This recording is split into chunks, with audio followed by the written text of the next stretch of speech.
Hello Mata Rani के भक्तों माता रानी के इस दरबार को तो सभी जानते होंगे और ये दरबार माता रानी के 51 शक्तिपीठों में से एक है। सो गाइस अमलावा और ट्रैक पे आपका स्वागत है। गाइस ये जो मंदिर है ये माता रानी नैना देवी का मंदिर है और यह हिमाचल प्रदेश के बिलासपुर ज़िले में है। माता रानी का ये मंदिर शिवालिक पर्वतों पर है। और गाइस इसकी एक सबसे बड़ी बात यह है कि ये वैष्णो देवी जो माता है वो सबसे बड़ी माता है और ये जो हमारी नैना देवी हैं इनके जो दर्शन होते हैं वो छोटी माता से पहले होते हैं। तो अब आप कभी भी दर्शन करें तो सबसे पहले आप माता वैष्णो माता के दर्शन करें, उसी के बाद आप नैना देवी माता के लिए जा सकते हैं। भक्तों नगर कोट वाली माता सबसे बड़ी देवियों में से है और इनके दर्शन भी ज़रूरी होते हैं, क्योंकि वैष्णो माता के बाद हम नगर कोट के लिए गए थे, तो आप वहां जाना ना भूलें। भक्तजन आपका शायद मालूम ना हो कि नैना देवी की यात्रा 18 किलोमीटर की है, जो वैष्णो देवी की यात्रा से भी ज़्यादा है। पर यह समय के बदलने से भक्तों के लिए सड़कों का निर्माण इतना ज़बरदस्त कर दिया गया है कि जिससे भक्तगण को कोई दिक्कत नहीं होती और वो अपने वाहनों को सीधा नैना देवी के द्वार तक ले जाते हैं।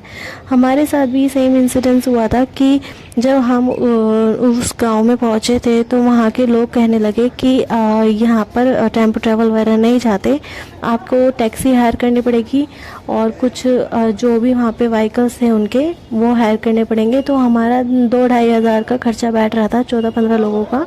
तो हमने अपनी समझ से ये सोचा कि अपने ही व्हीकल को ऊपर तक क्यों ना ले जाया जाए। तो हमारा जो ड्राइवर था वो हमारे ही व्हीकल को ऊपर तक ले गया नैना देवी के द्वार तक। तो हमने इस चीज़ को बहुत ही इंटेलिजेंसी से हमने अपना वो जो भी हमारा खर्चा था वो हमने हटाया।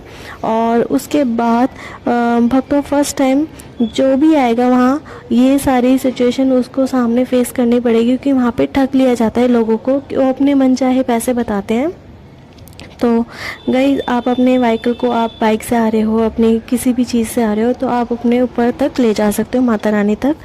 जब भी आप वहाँ पर पहुँचे तो 1.5 किलोमीटर पहले ही नैना देवी के द्वार से 1.5 किलोमीटर पहले ही आपको ये इस तरीके के कुछ लोग मिल जाते हैं जो आपका माइंड डाइवर्ट करने की कोशिश करते हैं।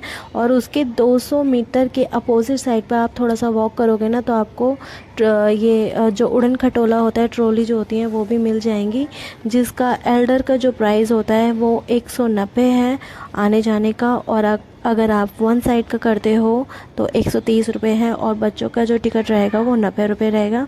तो आप ये इसका मज़ा भी ले सकते हो जाने का। और फिर चाहे आप ट्रॉली से जाओ या अपने ही व्हीकल से जाओ माता के चौखट तक तो आप पहुंच ही जाओगे। जो माता की सीढ़ियाँ जो रहेंगी वो 200-300 लगभग की रहेंगी और इसी को चढ़ के आपके माता के भव्य दर्शन के आनंद होंगे। ये जो देख रहे हो ये पार्किंग एरिया है, यहाँ पर हमने अपने टेम्पो ट्रैवल को पार्क किया था और हम नीचे से ऊपर तक इसको लेकर आ गए थे और यहाँ से हम अपनी यात्रा शुरू कर दी थी। और ये देख सकते हैं आप कि ये किस तरीके से ये लोकेशन दिख रही है। और यहाँ पर ये ऊपर की साइड सीढ़ियाँ जा रही हैं, तो हमें ऊपर चढ़कर, और ये जो लाइटें आपको दिख रही हैं यहाँ पर भी कुछ शॉप्स हैं, तो यहाँ से आप कुछ खरीद सकते हैं जो भी आपका मन है। आपको नीचे से खरीदना है नीचे से खरीद लीजिए, यहाँ से खरीदना है यहाँ से खरीद लीजिए। और ये सीढ़ियाँ कुछ इसी तरीके से हम नीचे से भी ऐसे चलते हुए आ रहे हैं, तो इन सीढ़ियों को पार करके ही हमें माता रानी के भव्य दर्शन होंगे। ये तो सीढ़ियाँ कुछ भी नहीं है, अभी ऊपर जब हम ये लाइट वाली प्लेस पर जाएंगे इसके बाद जो सीढ़ियाँ आएंगी वो कम से कम 300 तक तो होंगी, 200-300 तक तो होंगी। गाइस चलो मैं तो टेम्पो ट्रैवल से आई थी, अब मैं यहाँ पे आपको पहुँचने का रास्ता बता देती हूँ।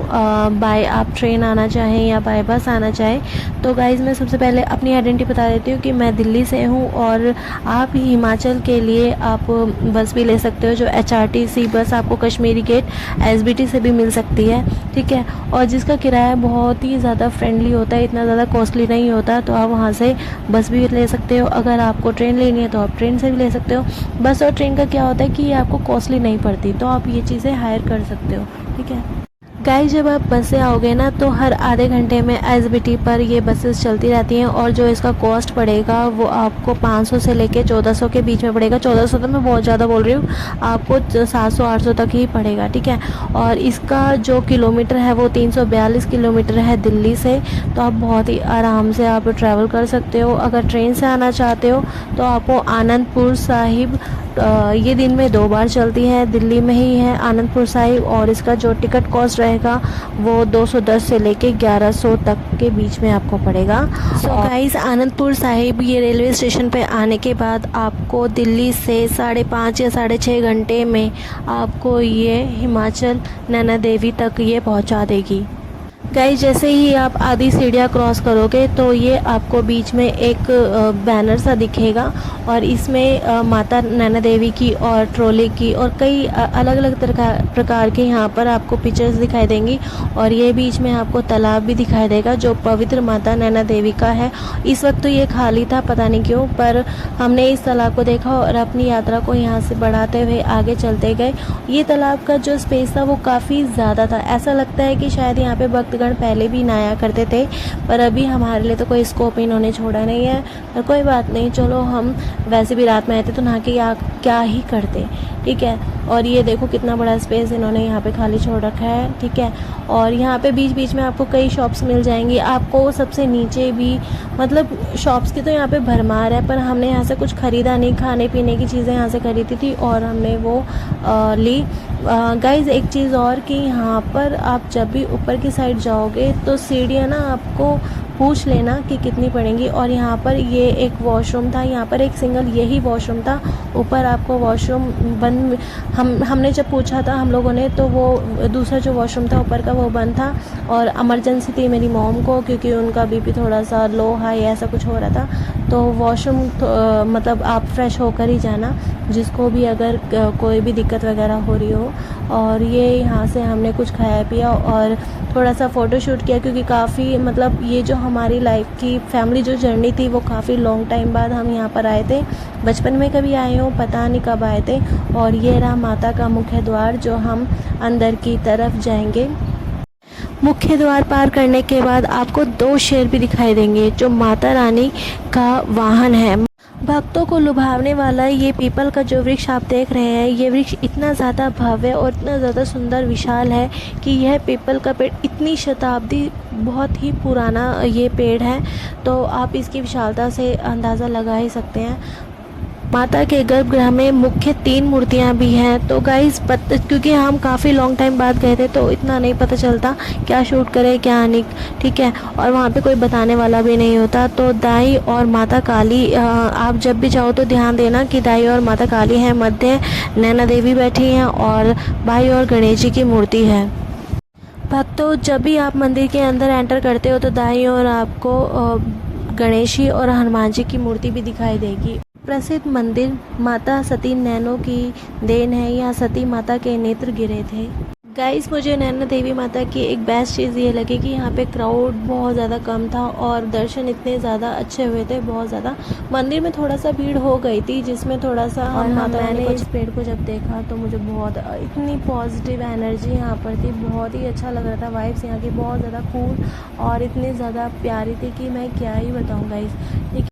गाइज़ आप ये रेलिंग्स देख रहे हो कि कितनी सारी है, इस रेलिंग का भी मैं बताऊंगी। सबसे पहले हम माता के दर्शन कर लें और जैसे ही हम माता, ये सबसे पहले हमें शेर पड़ा था तो हमने शेर के दर्शन किए, माता का जो वाहन है। और ऐसे ही हम अंदर गए तो इस पुलिस वाले ने मुझे कैमरा शूट करने से मना कर दिया था। और यहाँ पर भी माता रानी बैठी थी जो पीतल जो सामने थी, वो मैं अच्छे से दर्शन नहीं कर पाई क्योंकि अंदर थोड़ा सा ना भीड़ ज़्यादा हो गई थी, तो आप देख सकते हो। और फिर हम बाहर निकले मंदिर के धीरे धीरे और दर्शन करते रहे। गाइस मैं उस रेलिंग की बात कर रही थी तो वो कितनी सारी थी, आपने कुछ इमेजिन किया कि इतनी सारी क्यों हो सकती है। तो जब यहाँ पे नवरात्रे हो या ऐसा कोई सीज़न होता है जो माता रानी बाकी सब भक्तगण मिलने आते हैं, उनके दर्शन करने आते हैं, तो आप देख सकते हो यहाँ पर हवन वगैरह भी चल रहा था।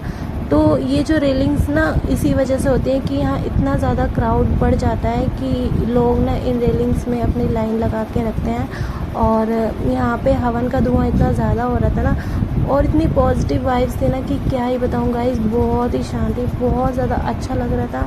मतलब लग ही नहीं रहा था, इतना बेस्ट फीलिंग ना कभी लाइफ में ना, सच बताऊँ सॉरी फॉर दिस, कि मैं वैष्णो देवी में फ़ील नहीं कर पाई जितना मेरे को यहाँ पे बहुत अच्छी फील्स आ रही थी। और हम लोगों ने यहाँ पर बैठ के थोड़ा सा ध्यान लगाया और देख रहे थे कि क्योंकि नैना देवी माता के ये जो हम दर्शन किए, काफ़ी लाइफ का एक बहुत बड़ा हमारे लिए ये था, बहुत टाइम बाद आए थे ना, तो अच्छा लगता है। ठीक गाइस, जब हम सब यहाँ पे बैठे हुए थे ना, तो सामने एक चीज़ हुई, वो थी 2 बंदर आए पता नहीं कहाँ से, और उन्होंने ना हम सबको हिला के रख दिया। पता है, ये कभी हमारे सर के ऊपर नाच रहे थे, कभी इधर कभी उधर। इन्होंने इन 2 बंदरों ने क्या किया, ये जो 2 लड़के खड़े थे ना, इनकी पॉलीथीन छीन के ना, और ये उसमें जो प्रसाद था ना वो खाने लगे। तो ना ऐसा कई बार कई जगहों पे होता है कि जो मंकीज़ होते हैं ना, वो अपना हनुमान जी के रूप में आते हैं और वो प्रसाद वगैरह खाते हैं, तो बहुत ही प्यारे क्यूट से लगते हैं। ठीक है, और थोड़ा सा ना मतलब बहुत गुस्सा भी आता है इनको इतनी जल्दी, पता नहीं क्यों ही आता है ना। पर मंकीज़ के बेबीज़ ना बहुत ज़्यादा क्यूट, इतने प्यारे होते हैं ना, मेरा तो मन करता है कि मैं इनको ले ही जाऊँ, पर ये अपने बच्चों को तो देंगे नहीं बिल्कुल भी। और यहाँ से फिर हम गाइस इस मंदिर, नैना देवी मंदिर से यहाँ से एग्ज़िट हो रहे हैं, और आप देख सकते हो कि इस जगह की जो ये जो जगह है वो किस तरीके से लग रही है। और ये हम नीचे स्टेयर से उतरते हुए, और राइट हैंड साइड पर हमारे जो शूज़ थे और जो सैंडल्स वगैरह थे वो उतरी हुई थी, तो हमने फिर उनको पहना। और कई लोगों ने यहाँ पे फ़ोटोशूट वगैरह किया। यहाँ पे कितना फाउंडेशन नहीं थी, बहुत ही पीस एरिया, बहुत ज़्यादा प्यारा और क्या नाइस। हमें तो खुले दर्शन हुए, बहुत ही अच्छा लगा मुझे, और खुले दर्शन ही मुझे ज़्यादा अच्छे लगते हैं। भीड़ भाड़ इतना क्राउड मुझे नहीं पसंद।